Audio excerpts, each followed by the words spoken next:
Tapi kalau di Amerika, seperti di sini juga, orang nggak mau pakai masker, dan kalau diingatkan, malah jadi berantem tuh. Jadi tidak heran bahwa Indonesia itu tinggi. Yang mungkin sama gawatnya dengan pandemi COVID adalah pandemi kebodohan yang disebarkan oleh media-media yang bodoh, yang pro PKI, anti Jokowi, dan pro apalagi lah. Jangan lupa subscribe. Oh iya ya. Apalagi ya? Subscribe, like, dan komen. Bener nggak? Like ya, terus kirim sumbangan kalau ada. Iya, dan sponsor. Ini harusnya disponsori nih, weh. Mudah-mudahan nih kita makin terkenal dan sponsornya makin bagus. Oke.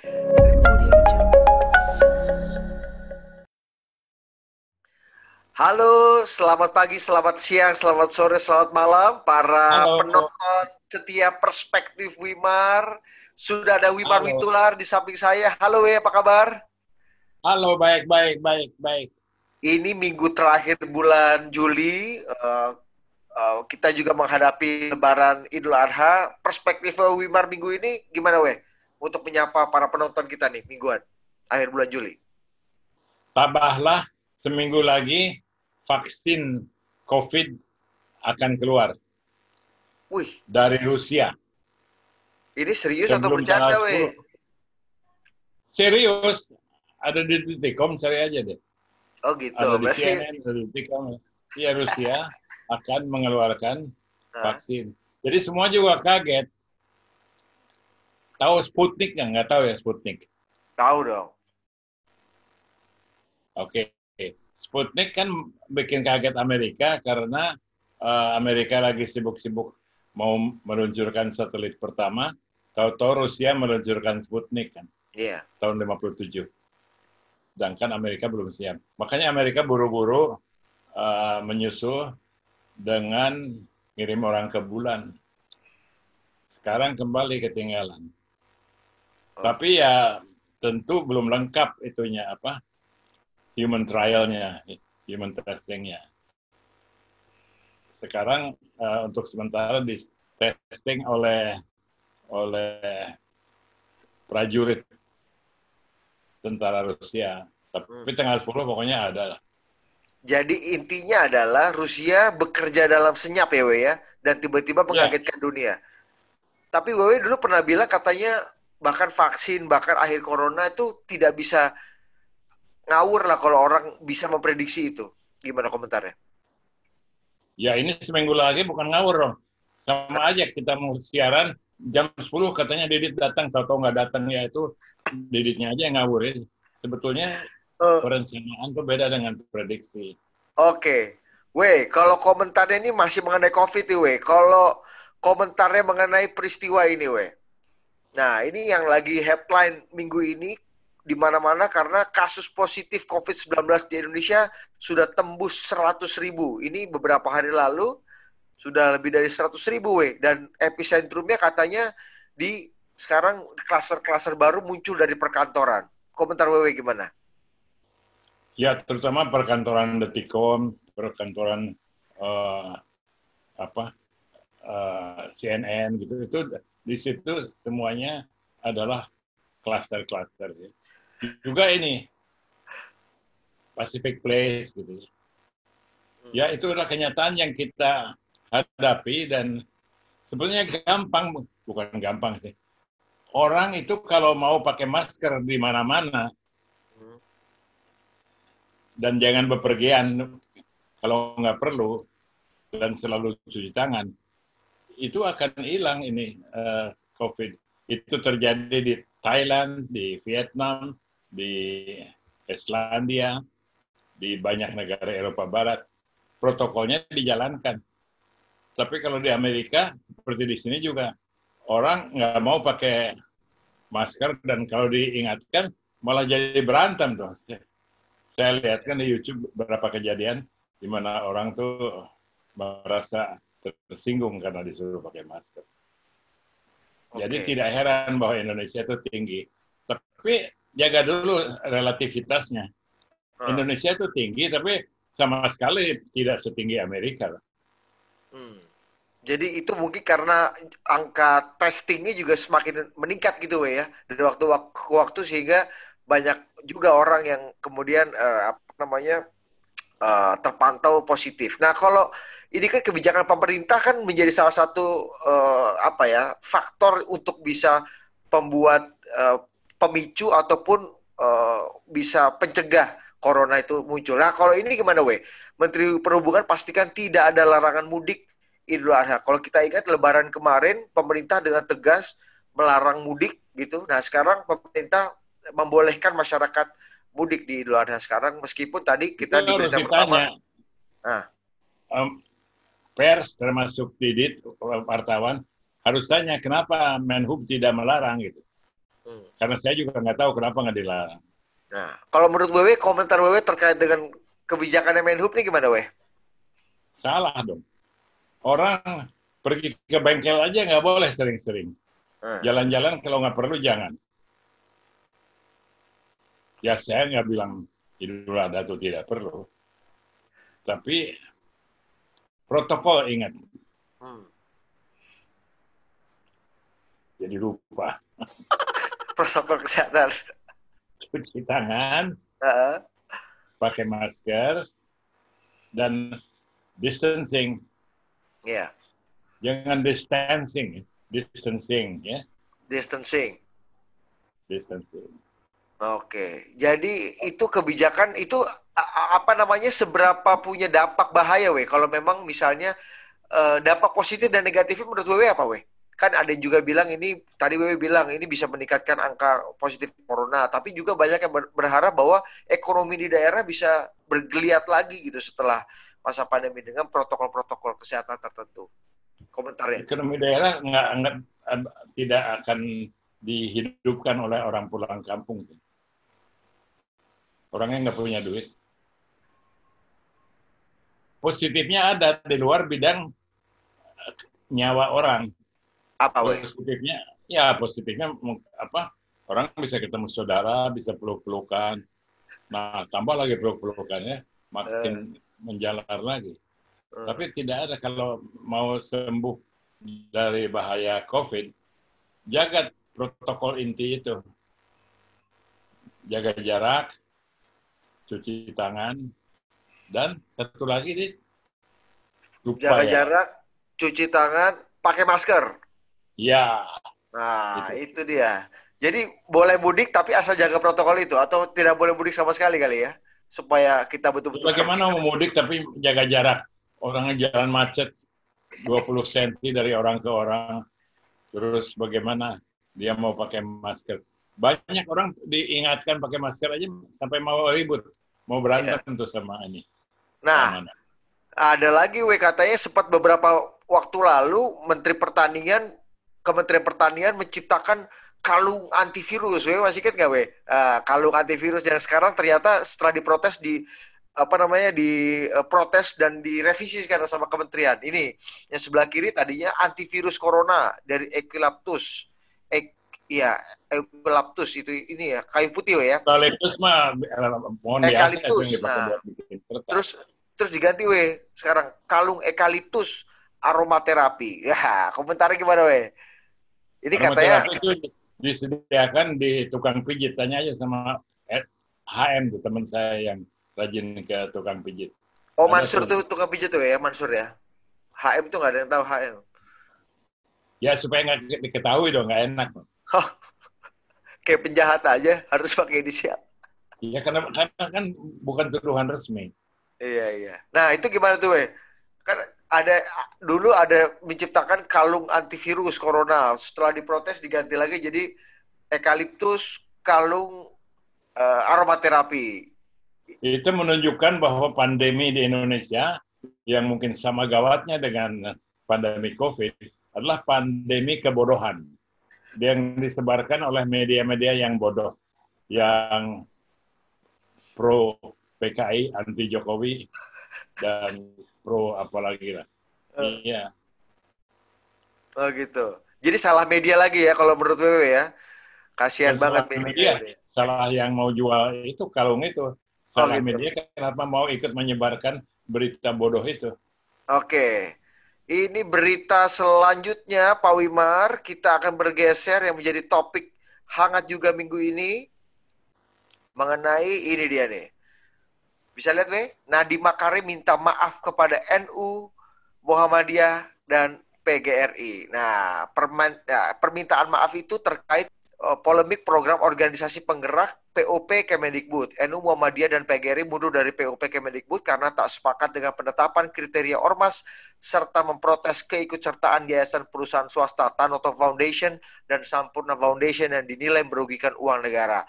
Program ini merupakan salah satu program unggulan kementerian. Program itu bertujuan untuk memberikan pelatihan dan pendampingan bagi para guru penggerak untuk meningkatkan kualitas dan kemampuan peserta didik. Dalam program ini, Kemendikbud melibatkan organisasi-organisasi masyarakat ataupun individu yang mempunyai kapasitas untuk meningkatkan kualitas guru melalui pelatihan. Wewe, komentar gimana, Wewe?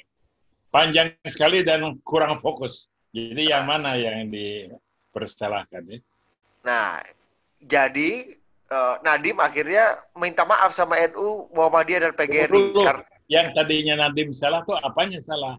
Nah, karena Nadiem itu memberikan akses, katanya yang dikhawatirkan NU dan Muhammadiyah dan PGRI, memberikan akses kemitraan program organisasi penggerak kepada Tanoto Foundation dan Sampurna Foundation. Jadi mendapatkan quote-unquote dana hibah dari pemerintah. Ya, sebelumnya selama ini NU Muhammadiyah yang dapat. Gimana, Weh? Komentar, Weh? NU Muhammadiyah jelas nggak mau dong diganti sama Tanoto Foundation dan apa lagi itu? Tanoto Foundation dan Sampurna Foundation. Sampurna. Ya. Atau Putri Tanjung. Siapa sih? Sampurna Foundation. Oh, iya. Ya jelas aja. Muhammadiyah dan NU yang berpuluh-puluh tahun berkecimpung di dunia pendidikan nggak mau dong disingkirkan demi yayasan yang didanai penguasa yang sangat kaya, ya, sangat kaya. Jadi wajar ya, kemarahannya wajar dan permintaan maaf Nadiem wajar. Dua-duanya wajar. Oh, emang salah kalau pemerintah memberikan bantuan hibah kepada Tanoto dan Sampurna Foundation. Mereka kan juga mungkin aja punya program-program bagus untuk pelatihan guru tuh misalnya, yang mungkin selama ini belum terpikirkan oleh. Oh, jadi sekarang Didit ini juga kita nih disponsor oleh Tanoto Foundation itu ya? Disponsori oleh Yayasan Perspektif Baru acara ini, weh. Nah, itu yang lain harusnya dapat bailout juga. Oke, weh, sebelum kita pindah ke topik lainnya, komentar terakhir soal ini. Polemik ini, weh? Udah tadi. Udah ya? Apa repot-repot gitu aja, repot-repot. Gitu aja repot-repot. Yang penting udah minta maaf, harusnya bisa bergandengan tangan lagi dengan NU Muhammadiyah yang punya ribuan sekolah. Nggak boleh, harus pasang jarak ya. Distancing. Jangan pegangan tangan. Ini yang terakhir. Topik of the week kita, survei indikator politik, elektabilitas Ganjar Pranowo ungguli Anies dan Prabowo Subianto. Ini menarik sekali. Saya akan bacakan sedikit hasil surveinya indikator politik di bulan Juli ini. Ganjar Pranowo, Gubernur Jawa Tengah, paten nomor 1 dengan 16%. Yang kedua Anies Baswedan 15%, Prabowo Subianto 13%, Sandiaga Uno 9,2%, Ridwan Kamil 8,6%. Komentar Wewe. Kenapa Ganjar begitu melejit namanya? Karena dia dikenal orang dan dekat dengan elektoratnya dan didukung PDIP dan apa lagi ya, ganteng lagi ya. Terus ngapain juga? Oh, Didit dukung Anies nih. Saya nggak dukung siapa-siapa, saya dukung Wimar Witular jadi wakil presiden. Kan pengen jadi wakil presiden. Ya, oke. Kan jangan presiden, kasihan berat. Biar Jokowi aja jadi presiden, WW jadi wakil presiden, ya nggak? Ya, setuju saya. Kalau gitu saya dukung Jokowi 3 term ya. Menyalahi konstitusi itu. Ini kan diubah konstitusi. Iya, ini kalau melihat trennya Ganjar nih, Ganjar itu bulan Februari dapat 9,1%, bulan Mei dapat 11%, bulan Juli dapat 16%. Anies bulan Februari dapat 12%, bulan Mei turun 10%, bulan Juli naik lagi 15%. Sementara Prabowo bulan Februari 22%, bulan Mei 14%, sementara bulan Juli 13%. Terus menurun. Nah, gimana membandingkan tiga orang ini? Ganjar, Anies, dan Prabowo. Tidak ada perbandingan. Ganjar memang figur yang sedang naik dan harus naik dan melakukan hal-hal yang konkret. Sedangkan Anies hanya meningkatkan mutu pidatonya, tapi kerjanya nggak jelas. Prabowo apalagi mau beli pesawat terbang bekas aja nggak dapat gitu. Jadi apa yang mau diharapkan ya? Iya. Ini trennya momentum COVID ini juga penting ya buat kepala daerah untuk bisa meningkatkan elektabilitas ya. Kalau lihat Ganjar, nah, Anies malah turun naik nih Anies nih. Gimana Ya karena ngomongnya juga turun naik.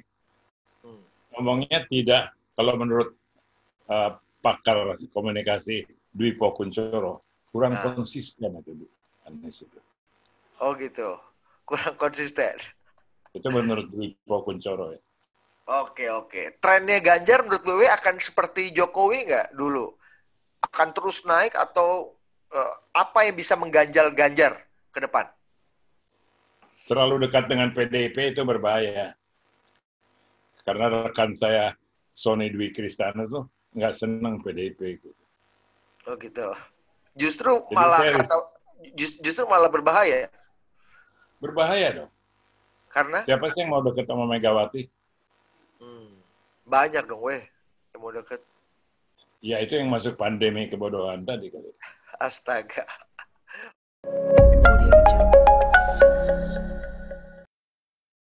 Oke, kita tinggalkan Ganjar Pranowo yang semakin moncer di puncak klasmen survei. Kita masuk ke 3% of the week yang harus WW komentari, Oke? Mari. 3 kata untuk orang ini. Ini orang ini jadi berita juga minggu ini karena sudah purna tugas. Ini katanya jadi salah satu orang yang paling populer selama masa corona di Indonesia. Nah, Dr. Ahmad Yuryanto. 3 kata untuk beliau. Wewe tahu kan? Tahu lah Pak Yuri. Ya nggak kenal tapi. 3 kata untuk beliau, juru bicara COVID yang akhirnya purna tugas kembali ke Kementerian Kesehatan setelah beberapa bulan tidak punya libur. Jadi nggak akan bacain berita COVID lagi? Enggak. Ya sudah, goodbye aja. Terima kasih. Nah. Goodbye, terima kasih. Ya sudah, goodbye. Goodbye, farewell, thank you. Gitu. Goodbye, farewell, dan thank you untuk Pak Yuri. Aduh, gue apresiasi nggak sih tugasnya Pak Yuri kemarin? Cukup keren. Apre ya. Apre dong. Oke. Ini usulan senior saya, Ibu Erna, yang katanya ngefans betul sama orang ini, bukan masalah dia ngefansnya, tapi karena orang ini juga jadi bahan pemberitaan karena katanya data pribadinya dicolong oleh orang dan disebarluaskan di media sosial, dan ini berbuntut jadi kasus yang cukup panjang. Denny Siregar. Gimana? Siapa ini? Denny Siregar. Oh, Denny Siregar itu saya senang sama dia. 3 kata untuk Denny Siregar dong. Mantap. Lanjutkan. Pertahankan. Mantap, lanjutkan, pertahankan. Waduh, mungkin Bu Erna. Karena dia pernah bilang, aku juru bicara yang terbaik. Oh iya. Siapa tuh yang ngasih klipnya itu ke WW itu, siapa tuh yang ngasih tahu? Denny Siregar. Bukan, yang ngasih itu kan Denny ngomong. Terus yang ngasih tahu ke WW informasinya itu siapa tuh? Bukan Didit lah. Ya Didit lah, siapa lagi? Gimana? Oh. Yang terakhir, ini almarhum. Ini dia mendapat apresiasi obituari cukup panjang di majalah Tempo minggu ini. Profesor Sapardi Djoko Darmono. Wewe, komentar tentang beliau. Wewe baca juga nggak karya-karya beliau? Ya tentu. Andai kata aku penyair, maka aku ingin menjadi Sapardi Djoko Darmono. Terima kasih Wewe, tapi kita akan tutup hari ini perspektif viewer minggu ini untuk menghormati dan mengenang Sapardi Djoko Darmono. Saya akan bacakan sedikit puisinya Sapardi. Judulnya Aku ingin mencintaimu dengan sederhana. Aku ingin mencintaimu dengan sederhana, dengan kata yang tak sempat diucapkan. Kayu kepada api yang menjadikannya abu. Aku ingin mencintaimu dengan sederhana, dengan isyarat yang tak sempat disampaikan. Awan kepada hujan yang menjadikannya tiada. Wah, itu dia. Tadi cuplikan puisi dari Sapardi Djoko Darmono menutup Perspektif Wimar minggu ini. Komentar terakhir satu kalimat dari WW untuk para pemirsa Perspektif Wimar di akhir. Mengingatkan saya pada SK, ya. Penyair Intermatrix itu SK. Dia malah bisa nyanyi kalau SK. Perlu saya panggil untuk nyanyi. Kayaknya boleh tuh, coba kita panggil dulu. WW berkali-kali nyebut SK tuh orangnya mana sih? Nah, mana SK? Dia lagi jalan ke bengkel tapi. SK. Lagi ke Sunter kayaknya. Oh iya, dia pakai baju bagus. Ya. Tuh. Lihat bajunya. Nah. Wah. Ini dia Sukiman, SK yang disebut-sebut sama WW. Lu say hi dulu dong sama pemirsa Perspektif Wimar dong, SK. Halo para Perspektif Wimar yang dimanapun berada. Nah, SK ini tahun 2020 akhirnya baru merubah style rambutnya dari belah tengah menjadi belah pinggir setelah era pandemi. Terima kasih SK udah kerja sama WW berapa tahun, Kak? Kurang lebih 20 tahun. 20 tahun ya? Dia tahu perusahaan bermutu itu di mana. Nggak kayak Didi cuma 6 bulan. Oke, terima kasih SK. Terima kasih WW atas informasinya. Sampai jumpa di Perspektif Wimar minggu depan. Jangan lupa subscribe, like, dan komen. Oke? Follow Instagramnya Perspektif, follow Instagramnya Wimar Witular untuk tahu informasi mengenai Perspektif Wimar. Oke, WW? Terima kasih, Ded. See you, SK. See you. See you, Ded. Thank you. Pemirsa.